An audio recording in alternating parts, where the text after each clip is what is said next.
Hello नमस्ते विद्यार्थी मित्रों। આગળના લેક્ચરમાં આપણે પૂરક ગણ અને ડ મોર્ગનના નિયમની વાત કરી હતી। પૂરક ગણ એટલે કોઈ ગણ u સાર્વત્રિક ગણ હોય અને કોઈ ગણ a હોય, ઈ સાર્વત્રિક ગણનો ઉપગણ હોય। તો u ના ઘટકો જે a માં ન હોય એવા, u માંથી ઘટકો લેવાના a માં ન હોય એવા, તો ઈ જે ગણ બને એને a નો પૂરક ગણ કહેવાય। પછી દ મોર્ગનના બે નિયમ આપ્યા હતા, બરાબર? તો એના રિલેટેડ દાખલા છે એ સ્વાધ્યાય 1.5 જેમાં આપણે ભણવાના છે। જોઈએ સ્વાધ્યાય 1.5 દાખલા નંબર 1। u આપ્યો સાર્વત્રિક ગણ, એમાં 1 થી 9 ઘટક આપ્યા છે। પછી a આપ્યો, એમાં 1 2 3 4, ગણ b આપ્યો 2 4 6 8 અને ગણ c આપ્યો 3 4 5 6। તો નીચેના ગણ શોધો। એમાં પેલું આપ્યું છે a ડેશ। a ડેશ એટલે પૂરક ગણ, ગણ a નો પૂરક ગણ। તો ગણ a નો પૂરક ગણ એટલે a ડેશ બરાબર u minus a, u minus a। તો u ના ઘટક લેવાના પણ a માં ન હોય એવા, એટલે નો પૂરક ગણ મળે, a નો પૂરક ગણ। તો 1 2 3 4 સિવાયના એટલે 5 6 7 8 અને 9, બરાબર? તો આ રીતે પૂરક ગણ મળશે। હવે b જોઈએ, બીજું એમાં b નો પૂરક ગણ કીધો તો b ડેશ બરાબર u માઈનસ b, એટલે u ના ઘટકો પણ b માં ન હોય એવા, તો 2 4 6 અને 8 સિવાયના લેવાના, એટલે 1 3 5 7 અને 9। પછી કીધું એ a યોગ c નો પૂરક ગણ, a યોગ c નો પૂરક ગણ। તો એના માટે પહેલા આપણે a યોગ c મેળવવું પડે। તો a યોગ c પહેલા મેળવીએ। a યોગ c બરાબર a યોગ c એટલે a અથવા b ના તમામ ઘટકો થી બનતો ગણ, એટલે આ બધા ઘટક લઈ લેવાના।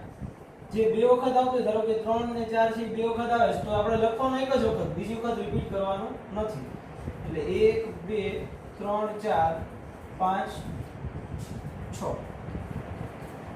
a યોગ c મળી ગયું। હવે એનો પૂરક ગણ જોઈએ તો a યોગ c નો પૂરક ગણ is equal to u minus a યોગ c। તો u માંથી a યોગ c ના ઘટક કાઢી નાખવાના, એટલે 1 2 3 4 5 6 નહીં લેવાના, એ સિવાયના, એટલે કે 7 8 અને 9। એ જ રીતે દાખલા નંબર 4, એમાં પહેલા a યોગ b મેળવવું પડશે। તો પહેલા a યોગ b મેળવીએ। a યોગ b તો 1 2 3 4 6 અને 8।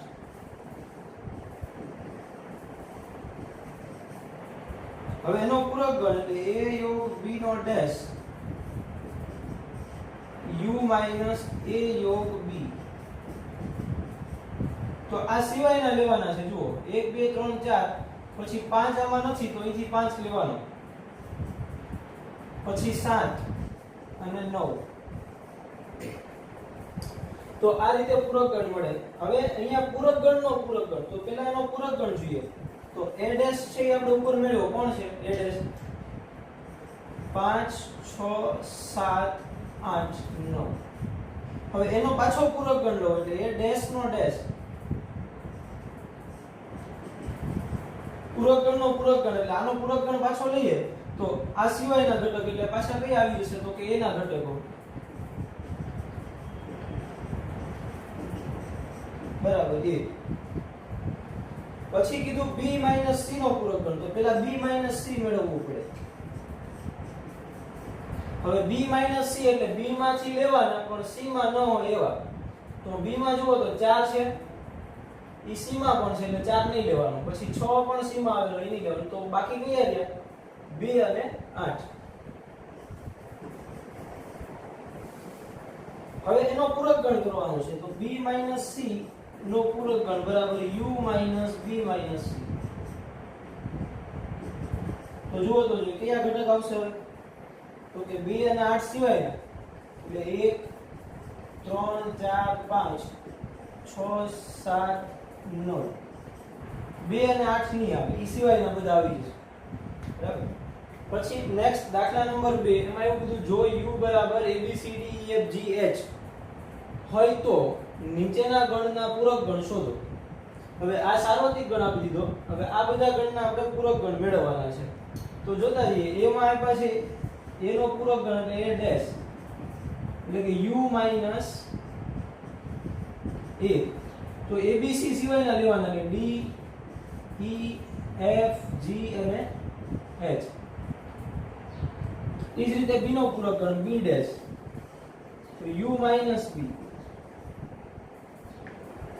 a પછી b c d e f અને g એમાં આપ્યા છે તો બાકી કોણ રહ્યો જી h. તો આ થશે એનો પૂરક ગણ. એ જ રીતે c નો પૂરક ગણ જોઈએ તો c ડેશ એટલે u માઈનસ c એ આપ્યો છે આમાં નહીં લેવાનો. પછી b c આવી જાય d e પણ આવે છે f g h. એટલે c નો પૂરક ગણ મેળવવો હોય તો u ના ઘટક લેવાના c માં ન હોય એવા એટલે c નો પૂરક ગણ. તો એ જ રીતે d નો પૂરક ગણ d d dash u minus d. તો હવે કયા ઘટક મળે છે જુઓ. તો a અહીંયા આપ્યો છે તો a નથી લેવાનું. પછી b c d e f g h આવી જાય છે બરાબર. તો આ રીતે પૂરક ગણ છે એ મેળવવાના છે. એટલે પછી દાખલા નંબર 3 એમાં એવું કીધું પ્રાકૃતિક સંખ્યાઓના ગણને સાર્વત્રિક ગણ તરીકે લઈ નીચે આપેલા ગણના પૂરક ગણ શોધો. હવે સાર્વત્રિક ગણ u છે એ કોને લેવાનો છે? સાર્વત્રિક ગણ u બરાબર n પ્રાકૃતિક સંખ્યાઓના ગણને સાર્વત્રિક ગણ એટલે u છે એ આખો n છે. n એટલે 1 2 3 અપ ટુ ઇન્ફાઇનાઇટ સુધી. હવે પહેલો દાખલો છે એમાં એવું કીધું છે આને આપણે ગણ a કહીએ. ગુણધર્મની રીત આપ્યું છે અને આપણે પહેલા યાદીની રીતમાં ફેરવશું. x જ્યાં x એ યુગ્મ પ્રાકૃતિક સંખ્યા છે તો યુગ્મ એટલે 2 4 6 8 10 અપ ટુ ડોટ ડોટ. હવે એનો પૂરક ગણ એટલે a ડેશ તો u માઈનસ a એટલે કઈ સંખ્યા આવશે તો કે યુગ્મ સિવાય ને એટલે અયુગ્મ 1 3 5 7 ડોટ ડોટ. તો આને લખવું હોય ગુણધર્મ રીતે તો તમે લખી શકો કે x જ્યાં x એ અયુગ્મ પ્રાકૃતિક સંખ્યા છે. પછી એ જ રીતે બીજું એમાં a બરાબર આપ્યું છે x જ્યાં x એ અયુગ્મ પ્રાકૃતિક સંખ્યા એટલે આમાં અયુગ્મ આપી છે તો એનો પૂરક ગણ એટલે a dash u minus a એટલે આના સિવાય નહીં તો યુગ્મ આવશે 2 4 6 8 ડોટ ડોટ. પછી ત્રીજામાં એવું કીધું છે કે x જ્યાં x એ 3 નો ધન ગુણિત છે. 3 નો ધન ગુણિત એટલે 3 6 9 12 15 એટલે આ 3 ના ગુણિત થયા બધા. તો એનો પૂરક ગણ જોઈએ તો a dash u minus a તો 1 2 4 5 7 8 10 11 13 14 ડોટ ડોટ. એટલે અહીંયા લખવું હોય તો લખાય કે u માઈનસ a એટલે સિવાયના ઘટકો એટલે 3 ની ગુણિત ન હોય એવા. પછી નેક્સ્ટ દાખલા નંબર 4 માં એવું કીધું x જ્યાં x એ અવિભાજ્ય સંખ્યા છે તો અવિભાજ્ય સંખ્યા કઈ કઈ છે જુઓ 2 3 5 7 11 13 ડોટ ડોટ.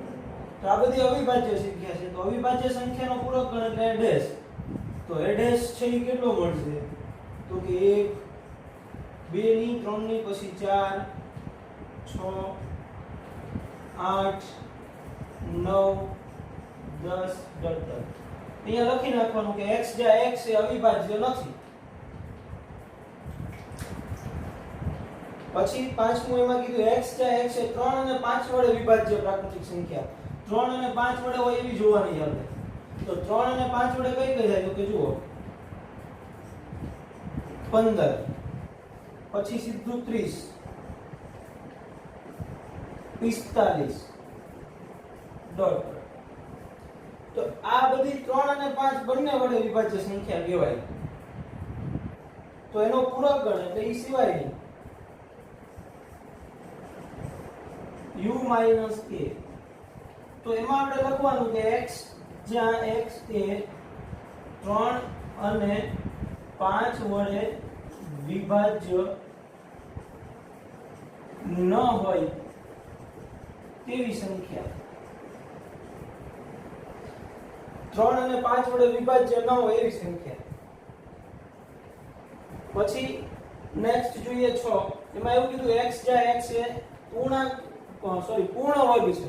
તો પૂર્ણ વર્ગ સંખ્યા કઈ કઈ છે જુઓ. a બરાબર 1 4 9 16 25. તો આ બધી પૂર્ણ વર્ગ સંખ્યા છે. તો એનો પૂરક ગણ જોઈએ તો પૂર્ણ વર્ગ ન હોય એવી એટલે 2 3 5 6 7 8 10 પછી ડોટ ડોટ. તો અહીંયા લખાય કે x જ્યાં x એ પૂર્ણ વર્ગ નથી. x જ્યાં x એ પૂર્ણ વર્ગ નથી ઈ સિવાયની સંખ્યા. પછી નેક્સ્ટ કીધું છે x જ્યાં x એ પૂર્ણ ઘન સંખ્યા. એટલે પૂર્ણ ઘન સંખ્યા જુઓ તો 1 પછી 8 27 64. તો આ બધી પૂર્ણ ઘન સંખ્યા છે. તો પૂર્ણ ઘન સંખ્યાનો પૂરક ગણ જોઈએ તો એ સિવાયની એટલે x જ્યાં x એ પૂર્ણ ઘન નથી. પછી કીધું x જ્યાં x + 5 = 8. તો પહેલા આમાં આપણે જોવું પડશે કે x કેટલો મળે. તો x + 5 = 8. તો x બરાબર કેટલા મળશે? 8 માંથી પેલી બાજુ 5 લઈ જાવ એટલે માઈનસ થઈ એટલે 3. તો x બરાબર 3 મળ્યા. તો અહીંયા આગળ ગણ a બરાબર થાય 3 ખાલી. તો એ 3 સિવાય નહીં. u માંથી 3 બાદ કરો એટલે a ડેશ છે એ કેટલો મળશે? તો કે u - 3. એટલે 3 સિવાયની બધી સંખ્યા. એટલે આને આમ લખાય 1 2 4 5 6 7 ડોટ ડોટ બધી. એ જ રીતે નેક્સ્ટ એના જેવું જ છે કે 2x + 5 = 9. એટલે આ સંબંધ પરથી x લેવાનો એમ. આનું સમાધાન કરે એવો x લેવાનો ગણમાં. તો હવે અહીંયા 5 ને પહેલી બાજુ હતો તો 2x બરાબર થશે 4. તો x બરાબર 2. x બરાબર 2 એટલે ગણ એમાં એક ઘટક મળ્યો 2. તો એનો પૂરક ગણ સિવાય નહીં એટલે ડેશ u - 2. એટલે કે 1 3 5 1 3 4 5 6 બધી. એ જ રીતે અહીંયા આગળ x જ્યાં x > 7. x છે 7 અથવા એના કરતા મોટું. જો x 7 અથવા એના કરતા મોટું હોય 7 8 9 10 ડોટ ડોટ. તો એનો પૂરક ગણ છે એ કેટલો મળે? ડેશ. તો કે 7 થી નાની પ્રાકૃતિક સંખ્યા એટલે 1 2 3 4 5 6 7 લેવાનું નથી. તો આને ગુણધર્મમાં લખવું તો આમ લખાય x જ્યાં x < 7. x < 7 7 કરતા નાની. એ જ રીતે લાસ્ટ દાખલામાં એવું કીધું x જ્યાં x ∈ n પ્રાકૃતિક સંખ્યા અને 2x + 1 > 10. તો અહીંયા આગળ આપ્યું છે 2x + 1 > 10. તો 1 ને પેલી બાજુ વધી એટલે 2x > 9. x > 9/2. એટલે કે x છે 4.5 કરતા મોટું. 4.5 કરતા મોટું એટલે 5 6 7 8 એ બધી સંખ્યા. તો a બરાબર મળ્યું આપણને 5 6 7 ડોટ ડોટ. તો a ડેશ છે એ કેટલો મળશે? તો કે 4.5 કરતા નાનું એટલે 1 2 3 અને 4. તો આ રીતે છે એ પૂરક ગણ છે એ મેળવવાના છે. પછી નેક્સ્ટ દાખલા નંબર 4 માં u બરાબર આપ્યું છે 1 થી 9, a આપ્યું છે 2 4 6 8 અને b આપ્યું છે 2 3 5 7. હોય તો આ બે નિયમ આપ્યા છે એ ચકાસવાના. આ દ મોર્ગનના નિયમ છે. જો અહીંયા લખ્યા છે પણ એમ પણ પૂછે કે ખાલી કે જો આ હોય તો દ મોર્ગનના નિયમ ચકાસો, એવું પણ પૂછી શકાય. બરાબર. તો જોઈએ હવે પેલું કે a યોગ b નો ડેશ બરાબર a ડેશ છેદ b ડેશ. આ સાબિત કરવાનું છે. LHS બરાબર RHS. તો પહેલા હવે આ બાજુનું જોઈએ તો a યોગ b, તો a યોગ b મેળવવું પડશે. તો a યોગ b, a અને b નો યોગગણ જુઓ તો 2 4 2 3 4 5 6 7 અને 8. હા, a યોગ b મળ્યું. હવે એનો પૂરક ગણ જોઈએ તો a યોગ b નો ડેશ, તો a યોગ b માં ન હોય એવા u ના ઘટક તો કોણ નથી? 1 અને 9. આને હું 1 કહી દઉં, પરિણામ 1. પછી a ડેશ મેળવીએ તો a ડેશ એટલે a માં ન હોય એવા u ના ઘટક 1 3 5 7 અને 9. પછી b ડેશ જોઈએ તો b ડેશ માં કઈ આવશે? તો કે 1 4 6 8 9. હવે a ડેશ છેદ b ડેશ બેયનો છેદગણ, તો બેયમાં સમાન હોય એ ઘટક લેવાના. છેદગણ એટલે બંનેમાં હોય. તો 1 છે એ બંનેમાં છે અને 9 છે એ બંનેમાં છે. તો આ બે, તો 1 અને 2 પરથી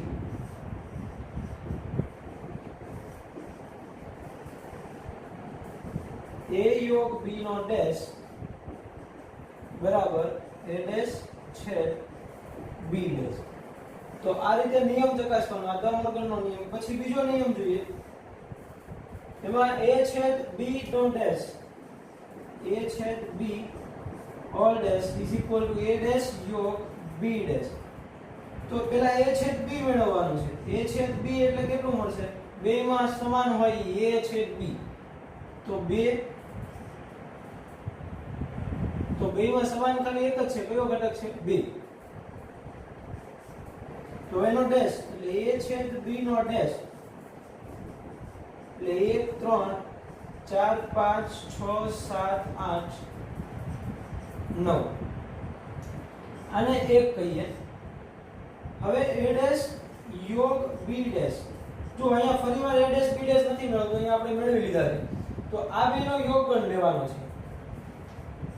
તો 1 3 4 5 6 7 8 અને 9 આ બે. તો 1 અને 2 પરથી બે સમાન મળી ગયું. તેથી 1 અને 2 પરથી a છેદ b નો ડેશ બરાબર a ડેશ યોગ b ડેશ. લ્યો, આ સાબિત થઈ ગયું. પછી નેક્સ્ટ દાખલો જોઈએ, દાખલા નંબર 5. એમાં કીધું નીચેના દરેક માટે યોગ્ય વેન આકૃતિ દોરો. તો વેન આકૃતિ દોરવાની છે આપણે. તો પહેલા માટે જોઈએ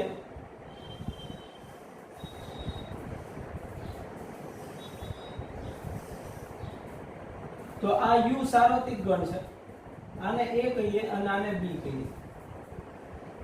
તો a યોગ b, a યોગ b એટલે આ વચ્ચેનો ભાગ, આ બધું a યોગ b એટલે આટલું થશે.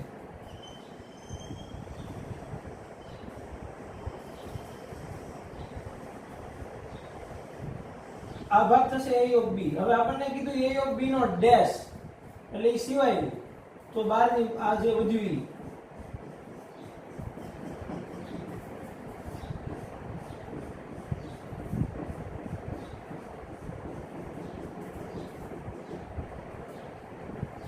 તો આ બધો ભાગ છે a યોગ b ડેશ આવશે. પછી બીજું કીધું a ડેશ છેદ b ડેશ. તો a છે a ડેશ છેદ b ડેશ એટલે અહીંયા આગળ તમે જુઓ દ મોર્ગનનો નિયમ a યોગ b નો ડેશ બરાબર a ડેશ છેદ b ડેશ. તો આની જે આકૃતિ છે એ જાણી થાય. તો આ બે સમાન એટલે આના માટે પણ આ જ આવશે. તો એક અને બંને માટે. પછી ત્રીજું જોઈએ a છેદ b નો ડેશ.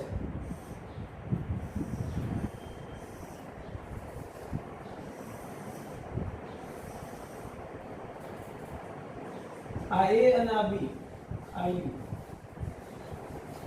હવે a છેદ b એટલે કેટલો ભાગ આવશે તો કે આ વચ્ચેનો ભાગ આવડો a છેદ b એટલે આટલો ભાગ.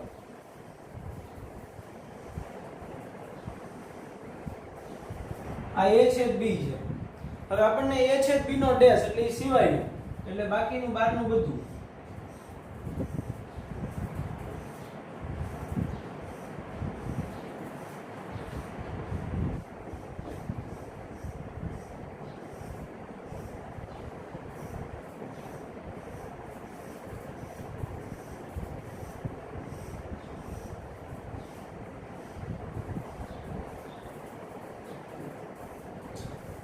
બરાબર એટલે a છેદ b વચ્ચેનો ભાગ છે એ સિવાયનો બધો ભાગ u ના ઘટકે લેવાના સાર્વત્રિક ગણના એટલે એનો ડેશ પૂરક ગણ મળે એટલે એ સિવાયનો એટલે આ તો વેન આકૃતિ.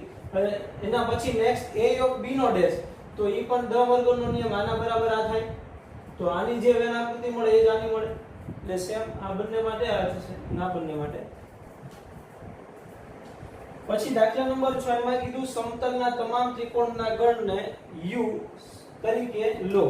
u એટલે સાર્વત્રિક ગણ તો સાર્વત્રિક ગણ u બરાબર x જ્યાં x એ સમતલના તમામ ત્રિકોણો છે.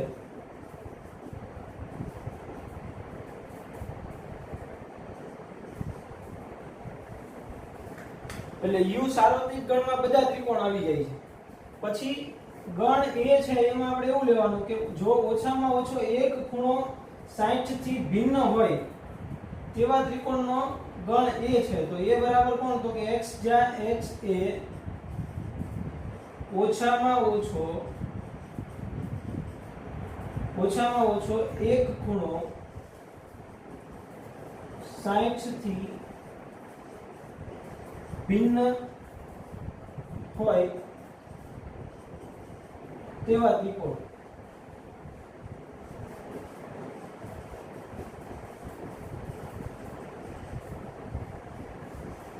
તો એનો પૂરક ગણ છે એ કેવો મળશે જો ઓછામાં ઓછો એક ખૂણો 60 થી ભિન્ન હોય એટલે ઓછામાં ઓછો એક એટલે એક થી વધારે ખૂણાઓ 60 થી ભિન્ન એટલે 60 થી અલગ અલગ છે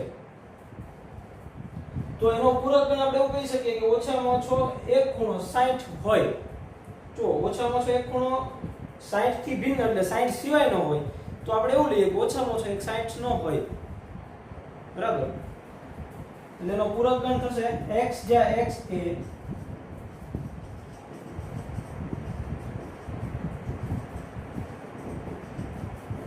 ઓછામાં ઓછો એક ખૂણો 60 નો હોય તેવા ત્રિકોણ.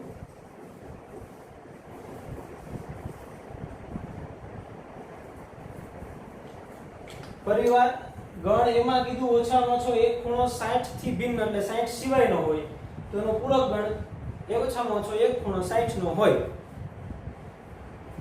નીચેના વિધાનો સત્ય થાય તે રીતે ખાલી જગ્યા પૂરો. તો આ ખાલી જગ્યા પૂરવાની છે a યોગ a ડેશ a અને એના પૂરક ગણનો યોગ ગણ તો a માં અને b a અથવા b ના તમામ ઘટકો a અથવા a ડેશ ના તમામ ઘટકો તો એ બેને ભેગા કરીએ તો આખો u મળશે. તો આમાં આવશે સાર્વત્રિક ગણ u.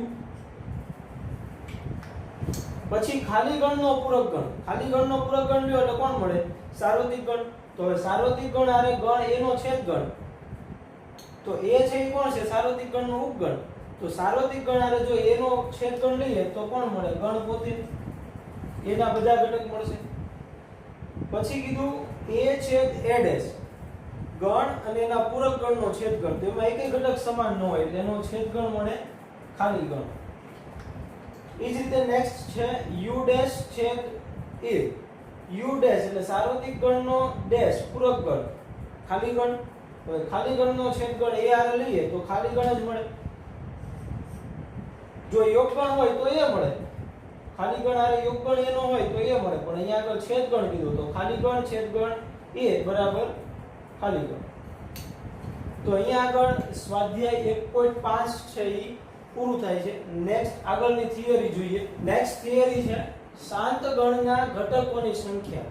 શાંત ગણ એટલે કેવું ગણી શકાય તેવા ગણ જે ગણના ઘટકોની સંખ્યા નિશ્ચિત હોય, એટલે કે સરળતાથી ગણી શકાતું હોય ઘટકોની સંખ્યા, એવા ગણને શાંત ગણ કહેવાય. તો શાંત ગણના ઘટકોની સંખ્યા, તો એના માટેની થિયરી છે. ધારો કે કોઈ એક ગણ A છે, તો ગણ A ના ઘટકોની સંખ્યા ને નંબર ઓફ A વડે દર્શાવાય.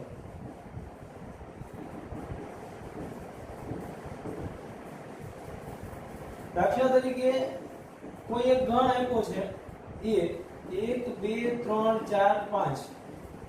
આ શાંત ગણ છે, એના ઘટકો ગણી શકાય છે. તો એના ઘટકોની સંખ્યા છે એ નંબર ઓફ A વડે દર્શાવાય. કે ગણ A માં કેટલા ઘટકો આવેલા છે, તો કે નંબર ઓફ A બરાબર 5. તો ઘટકોની સંખ્યા છે એને નંબર ઓફ A વડે દર્શાવાય. એટલે આ રીતે. પછી એના કેટલાક પરિણામો જોઈએ.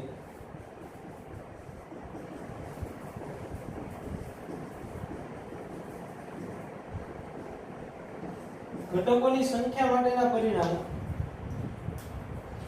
એમાં પેલા બે ગણ A અને B માટે જોઈએ.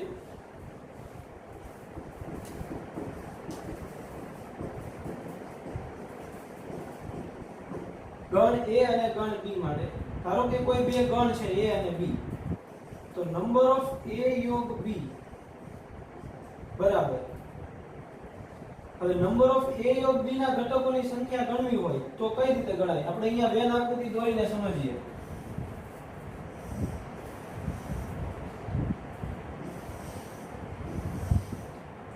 આ ગણ A છે, આ B છે, U સાર્વત્રિક ગણ છે. હવે તમે જોઈ શકો કે A યોગ B એટલે આ બધું,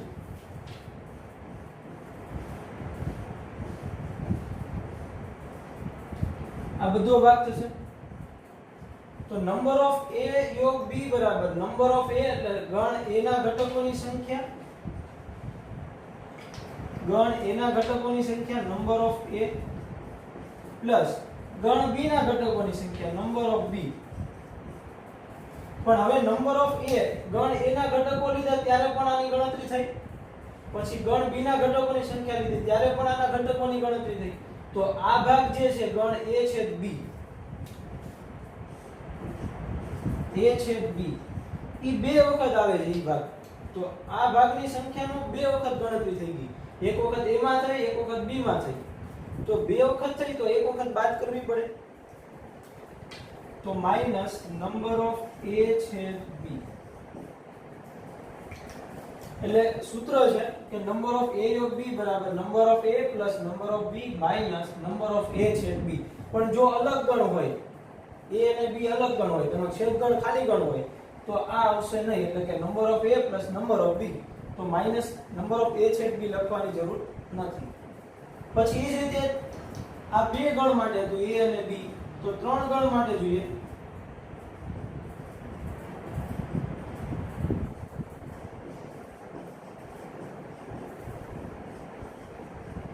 હવે જ્યારે ત્રણ ગણ આપ્યા હોય A B C, તો એનો યોગફળ નંબર ઓફ A યોગ B યોગ C.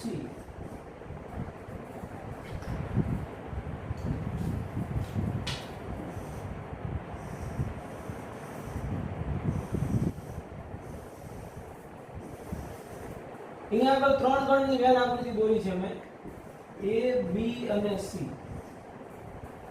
તો હવે એમાં તમે જુઓ તો A યોગ B યોગ C એટલે આ બધો ભાગ થશે.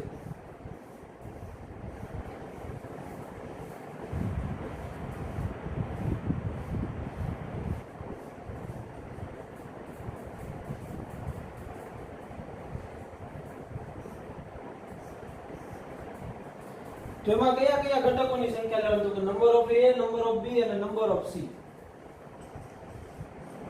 A ના ઘટકોની સંખ્યા પ્લસ B ના ઘટકોની સંખ્યા પ્લસ C ના ઘટકોની સંખ્યા. તો હવે આપણે જો આ લીધું ત્યારે A છેદ B પણ બે વખત આવશે. A ના સંખ્યામાં A છેદ B આવી જશે, B ની સંખ્યામાં પણ A છેદ B આવી જશે. તો આ ભાગ છે એ A છેદ B છે. પછી આ છે B છેદ C અને આ A છેદ C. અને આ વચ્ચેનો ભાગ જે છે ક્વોડર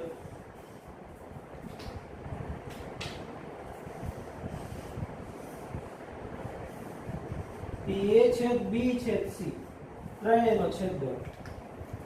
તો હવે જુઓ તો A માં પણ A છેદ B આવી ગયું, B માં પણ A છેદ B આવ્યું, એ જ રીતે B માં B છેદ C આવ્યું અને C માં પણ B છેદ C આવ્યું, એ જ રીતે A માં A છેદ C આવ્યું અને C માં પણ A છેદ C આવ્યું.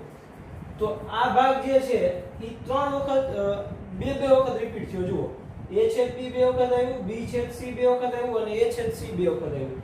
અને જ્યારે A છેદ B છે એ ત્રણ વખત આવ્યું. તો હવે આપણે એક એક વખત આ બાદ કરવું પડે. તો હું જ્યારે A છેદ B, B છેદ C અને A છેદ C એક એક વખત બાદ કરીશ ત્યારે આ ભાગ ત્રણ વખત આવ્યો, એ ભાગ પાછો ત્રણ વખત બાદ થઈ જશે.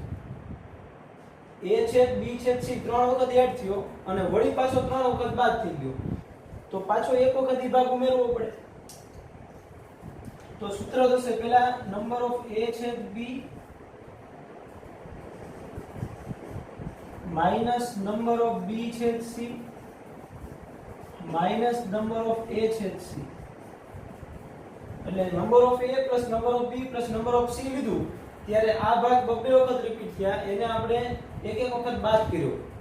અને A છેદ B છેદ C છે એ ત્રણ વખત રિપીટ થયો, તો એ આમાં ત્રણેય વખત પાછો બાદ થઈ ગયો. એટલે હવે આ ભાગ છે એ નીકળી ગયો, તો એ ભાગ પાછો એડ કરવો પડે. એટલે પ્લસ નંબર ઓફ A છેદ B છેદ C. તો આ બે સૂત્રો છે એના મદદથી આગળના દાખલા સ્વાધ્યાય 1.6 જેમાં કુટ પ્રશ્ન છે, તો એ કુટ પ્રશ્ન ગણવા માટે આપણે આ બે સૂત્રનો ઉપયોગ કરશું. નંબર ઓફ A યોગ B બરાબર number of A plus number of B minus number of A છેદ B, અને નંબર ઓફ A છેદ A યોગ B યોગ C બરાબર number of A plus number of B plus number of C minus number of A છેદ B minus number of B છેદ C minus number of A છેદ C plus number of A છેદ B છેદ C.